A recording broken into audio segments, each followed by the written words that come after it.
pessoas! Esse vídeo tão amado, idolatrado, salve, salve! Bom, aqui estamos para o nosso ranking anual de quarterbacks, top 5 quarterbacks para o Draft 24. Já nem lembro qual é a edição que a gente faz esse tipo de cobertura aqui no canal, mas muito obrigado a todos vocês que gostam desse conteúdo. E vamos juntos, não dá para, obviamente, acertar sempre, né? É um ranking pré-draft, depende de N situações, onde o cara vai cair, se ele vai desenvolver ou não. Enfim, como diria Frank Sinatra, I did it my way. Errando ou acertando. É impossível a gente prever de fato o que vai acontecer. É importante, e eu acho que com o tempo eu fui desenvolvendo essa humildade, de perceber isso, que por mais que a gente estude o processo pré-draft, ninguém é fracasso com certeza, bust com certeza, embuste com certeza, ninguém é certeza com certeza. Exemplo mais recente, o Trevor Lawrence, que foi o melhor prospecto que eu vi na posição de quarterback nos últimos 10 anos, e que é um bom quarterback. É um bom quarterback. Eu sei que tem muita gente que não gosta, mas é um bom quarterback. Só não é o quarterback que a gente esperava que fosse desenvolver eventualmente o candidato a MVP entrando em sua quarta temporada. Ainda tem a lenha para queimar, na minha visão. Mas enfim, draft é isso. Ano passado o CJ Stroud, por exemplo, foi uma grata surpresa nesse aspecto. Eu vi muito mais o CJ Stroud brilhante na NFL do que eu vi no college. E aí sempre é um processo carregado de dúvidas, né? Eu mencionei muitas vezes aquele tape do jogo contra a Georgia, né? Se esse jogo ia se manifestar mais vezes na NFL ou se era o outro CJ Stroud. Basicamente apareceu só o CJ Stroud daquele jogo, mas enfim. Vamos juntos então. Convido você a colocar o seu ranking também nos comentários. A gente obviamente está aqui para conversar, para dialogar. Não existe certo e errado nesse aspecto. Eu acho que a posição de quarterback é ainda mais subjetivo nesse aspecto. Tem várias outras posições que dependem muito do atleticismo do cara, da velocidade, e aí não tem muito o que falar, né? Ou se o wide receiver dropa muito passe. Vou dar um exemplo, Quentin Johnston. Nunca fui fã dele, não acho que era um prospecto de primeira rodada. E de fato não foi, né? Isso que a gente viu na NFL nos Chargers. Continuou tendo o problema de drops que ele tinha no college. Então, é isso. Feito o disclaimer, vamos lá. Menção honrosa, antes do André colocar a vinheta, é o Bo Nix, que é o meu sexto colocado. Para ser muito sincero, quinto e sexto não tem tanta diferença. Os dois, para mim, serão prospectos de dia 2 para frente e eles têm muitos senões. Sobre o Bo Nix, eu fiz um vídeo só para os membros Like Plus, então assine o nosso canal como membro para assistir este e outros vídeos que eu vou fazer, como alguns times também. Estou usando essa camisa dos Jets porque eu falei sobre os Jets num vídeo para os membros Like Plus. Está aqui o meu report sobre ele. Agora sim, vamos para o nosso quinto lugar. Bom, vamos ao quinto lugar. Eu sei que tem torcedor do Seattle Seahawks salivando com a possibilidade de ter o Michael Penix Jr. no Seattle Seahawks. Afinal de contas, ele foi um quarterback vencedor em Washington, no estado de Washington, na temporada passada.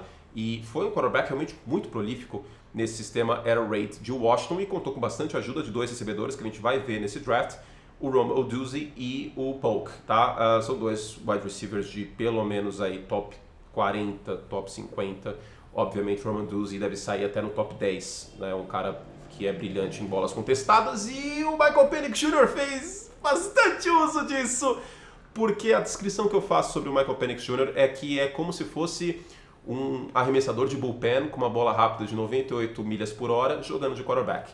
Se você algum dia sonhou com a possibilidade do Aroldis Chapman virar um quarterback na NFL, não espere mais. Você tem essa possibilidade com o nosso glorioso Michael Penix Jr. Exatamente. Aliás, ele teria uma carreira muito bem sucedida no beisebol, na minha visão, porque ele é canhoto. Então isso seria bem interessante. Mas ele virou quarterback, quis seguir seu sonho como quarterback, e o que a gente tinha em Washington no tape dele? Toneladas. E eu digo toneladas de passes verticais. É passe vertical pra cacete. O cara teve 4.500 jardas. E assim, era passe vertical até quando não precisava ter passe vertical. Quando tinha um alvo na frente dele, ele forçava uma bola no perímetro pro Odunze. Por quê? Porque sim. Porque me deu vontade. Né? E não é assim que você vai jogar bem como quarterback fazendo sua tradução para o jogo na NFL.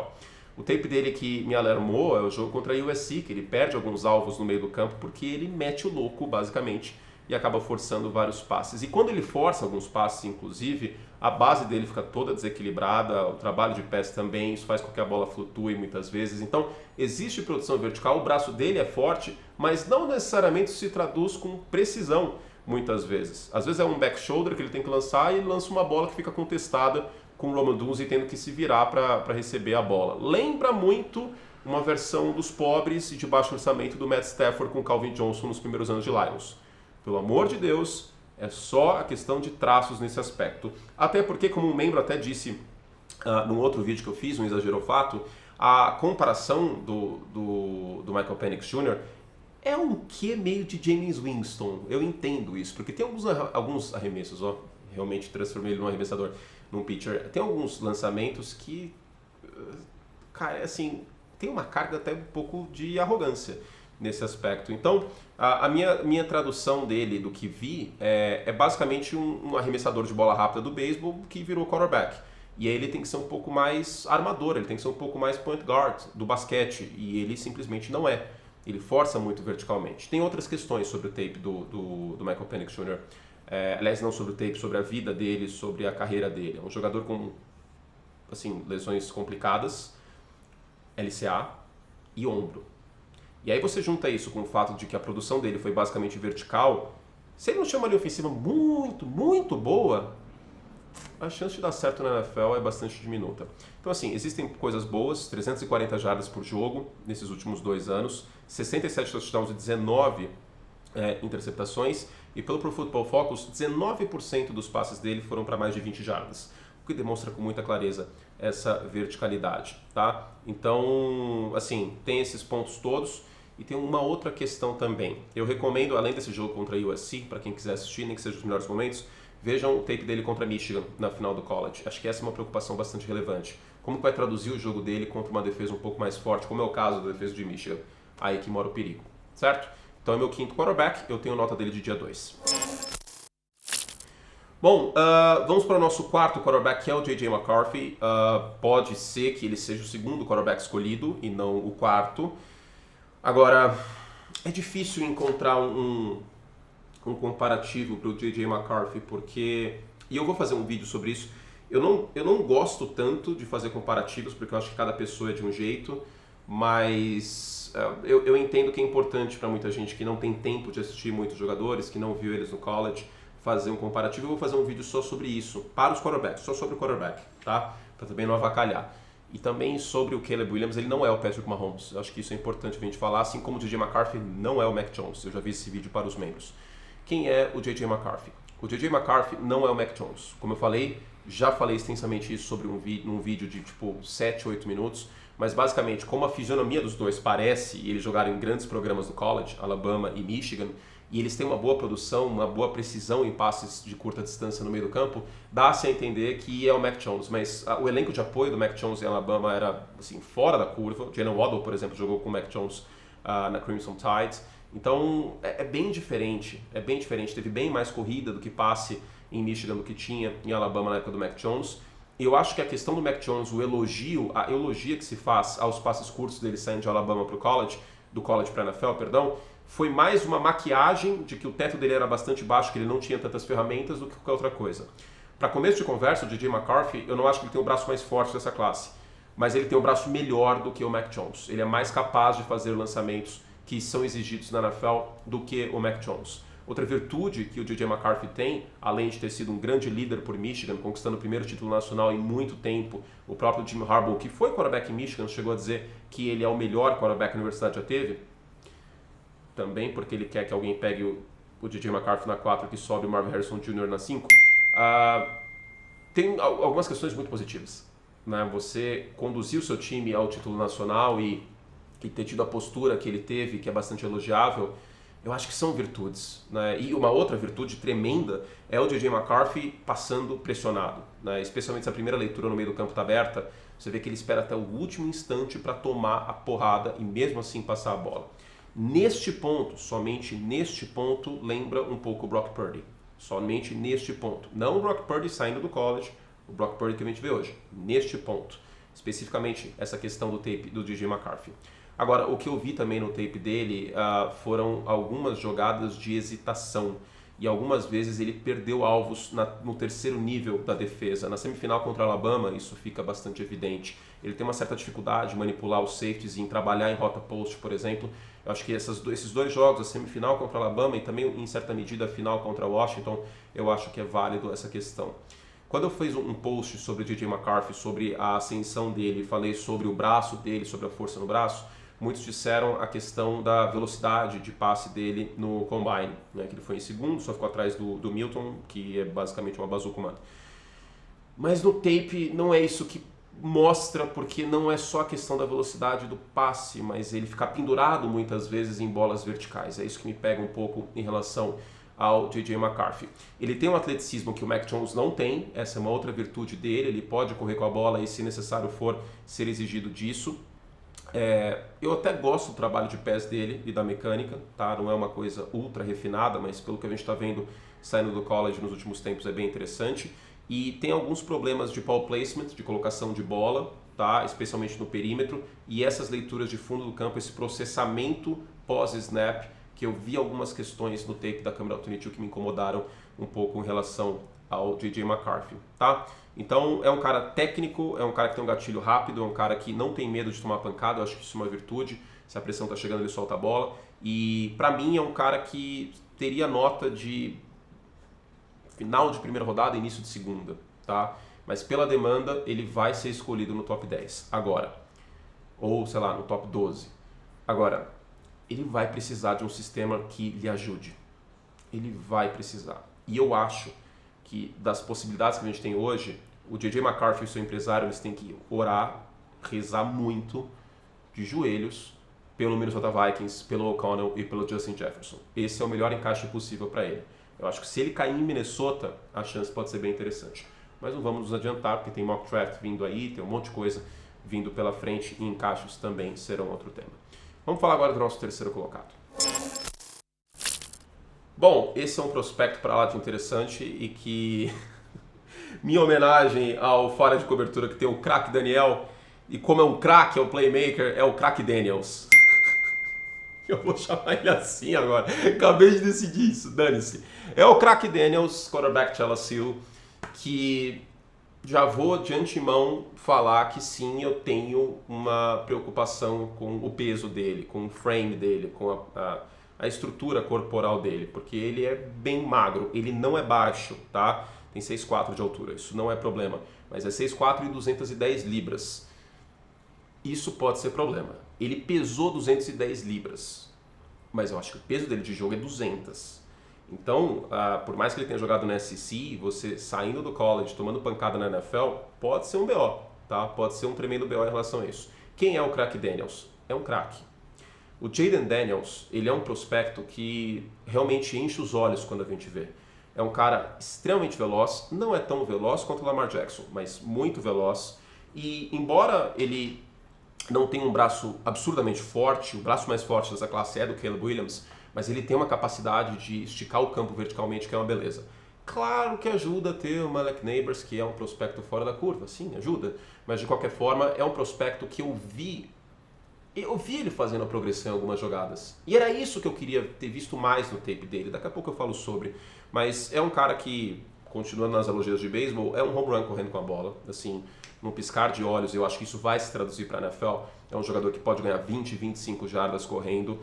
A produção dele é absurda nas rotas verticais. Não tem medo de tomar pancada, num bom sentido. Isso até dentro do pockets.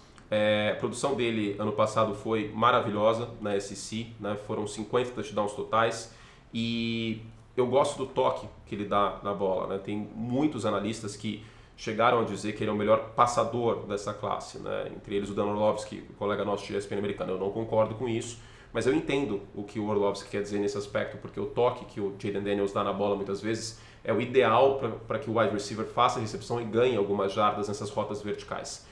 Agora, quando você vê o Jayden Daniels para além dos highlights e além dos 50 touchdowns, quando você senta o popô e assiste, aí fica um pouco complicado. O Jayden Daniels é um quarterback que tem muita dificuldade em não ser um quarterback correndo com a bola na segunda leitura. O jogo contra a Alabama mostra isso, por exemplo. Né? Ele tem um jogo absurdo contra a Flórida, tá? Mas vamos pegar um jogo um pouquinho mais equilibrado. Primeira leitura está travada. Dane-se, vou correr. E muitas vezes essa corrida dá muito certo. Só que isso não vai se traduzir tão facilmente para a NFL. Então esse é um ponto que eu tenho com ele, que é o festival de tuck and run, que é ver a primeira leitura travada e eu começo a correr que nem maluco. O peso, como eu disse, pode ser um problema na transição do jogo do college para a NFL. Muita produção, outra coisa que me incomodou vendo o tape dele, e com o Michael Penix também, mas também tem um pouco disso no tape do Daniels. Muita produção no perímetro e pouca produção no meio do campo. Isso é outra coisa que eu gostaria de ter visto um pouco mais do Jayden Daniels, que eu vi, por exemplo, do J.J. McCarthy, não vi tanto do Jayden Daniels. Né? Esse é um ponto interessante. E sobre esses passes verticais, né, ele é capaz de fazer os lançamentos que se pede na NFL, mas falta um pouco de zip na bola, que é um pouco o que eu disse agora há pouco também. Agora, é um absurdo playmaker, tem certas coisas do jogo dele que já vão se traduzir de imediato para a NFL, que é essa questão da verticalidade, de ser um bom passador nesse aspecto, no toque na bola algumas vezes, embora não tenha o zip necessário. Ele correr muito bem, isso também vai se traduzir.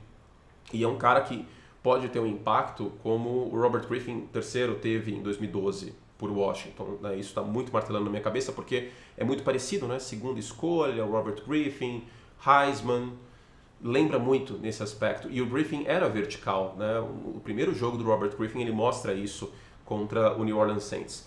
Então é um craque. Agora ele precisa ser lapidado nessa questão de progressão, que eu vi em alguns momentos, mas gostaria de ter visto muito mais. Ele precisa ser lapidado trabalhando o meio do campo. Eu acho que ele precisa ganhar um pouco de massa magra para a NFL. Vale uma primeira rodada? Vale. Eu escolheria no top 10? Não, eu não escolheria. Eu entendo ele ser escolhido no top 10? Sim, eu entendo. Eu não acho que é a pior decisão do mundo, porque ele tem algo que não se ensina, que é atleticismo. Agora tem que ver se as outras coisas do processamento são ensináveis. Vamos para o nosso segundo colocado, que tem gente que considera o primeiro, que é o Drake May, e tem gente que considera o terceiro. Né? A gente tem bastante polêmica em relação a quem é o segundo quarterback da classe. Para mim é o Drake May, em relação aos atributos que ele tem, em relação ao que ele conseguiu fazer por North Carolina, uma linha ofensiva que nitidamente não era uma boa linha ofensiva. Quando a gente pega para ver os jogos de North Carolina, eu vi sim algumas falhas no tape dele. Eu não acho que é um jogador impecável, perfeito, mas vamos falar da parte boa. Primeiro, protótipo posicional, 6'4", 220 libras, 223, maravilhoso, 21 anos nesse aspecto, maravilhoso que eu digo de bom. Não é bonito, não é o Jimmy Garoppolo, né? Mas, só para vocês entenderem. A mobilidade dele não é o Jayden Daniels, mas é um cara que é totalmente capaz de correr bem com a bola. Eu vejo ele como um Justin Herbert mais móvel, por assim dizer. Eu acho que é uma comparação que faz sentido. O braço dele é maravilhoso, assim, realmente é capaz de fazer todos os lançamentos que se pedem na NFL. Daqui a pouquinho eu falo uma questão que não é bem o braço que gera uma falta de precisão, mas daqui a pouco eu entro nesse mérito. Foram quase 1.000 jardas correndo nos últimos 2 anos, né? Então ele mostrou essa questão. Ele opera bem dentro do pocket, nas progressões e na estrutura da jogada. É um jogador que me satisfez muito ver o tape dele. Mas tem alguns jogos que não gostei muito de ter visto. Contra NC State, contra Minnesota, só para citar 2 jogos. Né? E eu vi ele se perdendo, às vezes, na leitura pós-snap. Isso é uma coisa que o Drake May precisa arrumar. Ele é o protótipo. Agora, tem 2 pontos que o Drake May, e eu sou mais pessimista do que boa parte das pessoas em relação a isso nele. E não é porque ele é quarterback de North Carolina que é o Trubisky. O Drake May é muito mais prospecto que o Trubisky, antes que alguém venha falar isso. Mas eu vi alguns erros em leitura pós-snap, especialmente nesses 2 jogos que eu falei. Algumas progressões um pouco lentas, que ele perde o alvo. Tem um conceito bem interessante que é o Mills, por exemplo, que ele não lê a post. Então dá para perceber que ele se embaralha, vez ou outra, em leitura de segundo nível, terceiro nível. Foi bastante dependente de produção vertical no perímetro também. Vocês viram que eu estou descendo além em vários pontos nos quarterbacks, mas assim, é normal, tá? Não peguem como se fosse um absurdo, meu Deus do céu, que coisa horrorosa e tudo mais. E algumas decisões bem ruins pressionado. Isso me pegou bastante, assim, algumas bolas forçadas com ele já sofrendo contato e aí o passe vai um pouco atrás, interceptado e tudo mais. Agora, para além dessas leituras, dessas progressões que me incomodaram, o trabalho de pés do Drake May me incomoda muito, muito. Isso é uma coisa que ele vai ter que melhorar pensando na transição dele para a NFL. Ele vai precisar melhorar, porque tem muito passe que sai errado por conta da base dele estar instável, por conta do trabalho de pés dele estar errado, por estar muito aberto, muito fechado. Enfim, isso é uma questão. Ele é o protótipo, ele é móvel, ele é braço forte, mas ele vai precisar de lapidação, tá? Então, olho nesse aspecto. E agora vamos para o quarterback número 1 desta classe, que não é perfeito, não é o Patrick Mahomes, que é o Caleb Williams. O Caleb Williams, eu vou fazer um vídeo mais sobre, é um jogador que ele tem uma capa de super-homem. E eu consigo ver o Caleb Williams interpretando o 007. Eu vejo um pouco do Drake May também. Mas o Caleb Williams é aquele quarterback especial em potencial, porque é um prospecto que a gente vê no Patrick Mahomes, que a gente vê no Josh Allen, que a gente viu durante muito tempo, espero ver ainda no Aaron Rodgers. Ele tem aquele algo a mais quando a jogada desmonta. O que não quer dizer que ele seja perfeito. O braço dele é capaz de qualquer lançamento. É um braço, ele entra na NFL como um dos melhores braços da NFL nesse aspecto. Não é absurdo, isolando esse atributo. Muita comunicação também com a linha ofensiva antes da jogada. E isso você vê no tape dele desde Oklahoma, desde o primeiro jogo dele na Red River Rivalry contra Texas. E isso é algo bastante positivo para mim. O trabalho de pés dele poderia ser um pouco melhor, questão da base, mas acho que não é nenhum problema.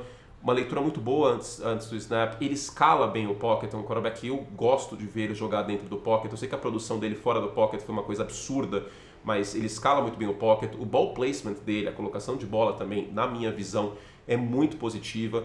Atlético, pode salvar jogadas com as pernas e é um cara capaz de fazer uma jogada miraculosa que é de quebrar o queixo a qualquer momento. Então essa é a parte boa do tape do Caleb Williams. Agora tem a parte ruim do tape do Caleb Williams. Eu acho que o jogo que vocês têm que ver para sentir um pouco isso é o jogo contra Notre Dame no ano passado. Que ele forçou algumas coisas que não deveria, que ele não leu algumas coisas que deveria. Notre Dame jogou bastante marcação individual nas pontas e o Caleb Williams não conseguiu trabalhar em cima disso. O pior ponto do tape do Caleb Williams é a Hero Ball, que é os dois lados da moeda, que é o imposto Allen, que eu brinco, né? Que assim, a gente pode ver, depois de ter visto muito o Dark Allen, põe o pescador parrudo aí, André. A gente pode ver o Dark Williams também, né? E, enfim, essa é uma questão complicada em relação ao tape dele. Isso foi complicado quase todos os quarterbacks. Mas assim, toneladas de screen, toneladas de RPO. O mais difícil em relação a todos esses foi o Bo Nix. Mas no tape do Caleb Williams é uma chuva de RPO, é uma chuva de screen, e isso dificulta um pouco ver se o quarterback consegue fazer a progressão e tudo mais. Mas eu vi mais isso do Caleb Williams do que muita gente diz.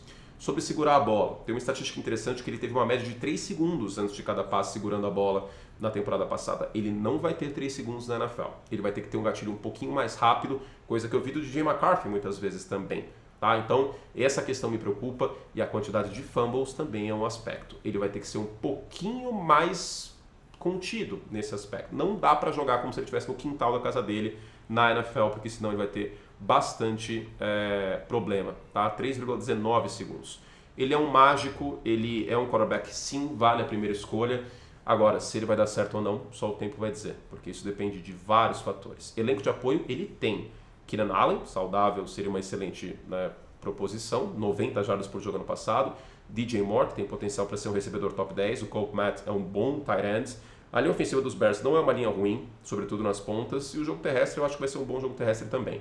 Agora é ver se o Shane Waldron vai tirar o melhor do Caleb Williams e se ele vai corresponder, e ele entra muito pressionado. Por conta das comparações que eu não julgo corretas, mas eu vou falar sobre isso em vídeos adentro nessa cobertura, mas as comparações com o Patrick Mahomes, a questão da personalidade do Caleb Williams, que eu já falei em vídeo anterior aqui no canal, mas para mim é o melhor prospecto da classe, e esse ranking que eu tenho aqui é o mesmo ranking há basicamente 3 meses. Eu estou fazendo o vídeo agora porque agora ele fica relevante, né? Não adianta eu soltar esse vídeo em fevereiro, mas é o mesmo ranking há 3 meses. Assim, eu fiquei um pouco de dúvida, para ser muito sincero, se eu subia o Bo Nix, mas tem muita poluição do tape do Bo Nix, eu vou falar sobre isso no vídeo sobre ele.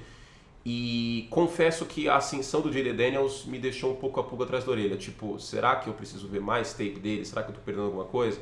Mas honestamente não. Eu considero o J.D. Daniels sim um prospecto digno de primeira rodada, mas não o segundo quarterback da classe. Não quer dizer, claro, que essa vai ser a ordem de talento traduzido para a NFL. Nunca é assim, né? Ano passado, por exemplo, vocês sabem que eu não escondo isso, o Bryce Young era o meu primeiro prospecto, o CJ Stroud era o segundo, e o CJ Stroud foi abraçadas imensas o melhor quarterback do ano passado. O Brock Purdy, quem diria que virou o que virou. Então, acho que essa é a beleza do prospecto. Mas é isso, meu povo. E lembrando, esse é um aspecto muito subjetivo e pode ser que você que está assistindo tenha outra opinião, e as outras opiniões divergentes são muito bem-vindas. Então, coloquem nos comentários de maneira respeitosa, por favor, porque a gente não está numa batalha campal, né? A única orientação que eu falo, seja legal, a gente não está aqui para, né, brigar um com o outro. Mas coloquem nos comentários o ranking de vocês, que vocês concordam, que vocês discordam, e vamos conversar sobre esse esporte maravilhoso, tá bom? Então é isso, 6 Bo Nix, menção honrosa, 5 Michael Penix Jr. de Washington, 4 J.J. McCarthy de Michigan, 3 o nosso glorioso Jaden Daniels, craque Daniels de LSU, 2 Drake May e de North Carolina e 1 Caleb Williams de USC. Sobre a nota dos prospectos, Bo Nix dia 2, Michael Penix Jr. dia 2, J.J. McCarthy início da segunda rodada, na minha visão, Jaden Daniels final da primeira rodada, Drake May primeira rodada e Caleb Williams a minha escolha top 5 para mim, certo? Beijo carinhoso, fizemos o que podíamos, espero que vocês tenham gostado e a gente segue com a cobertura aqui no canal. Não se esqueça de se inscrever, para mais conteúdo assine o Like Plus. Beijo e até a próxima. Tchau!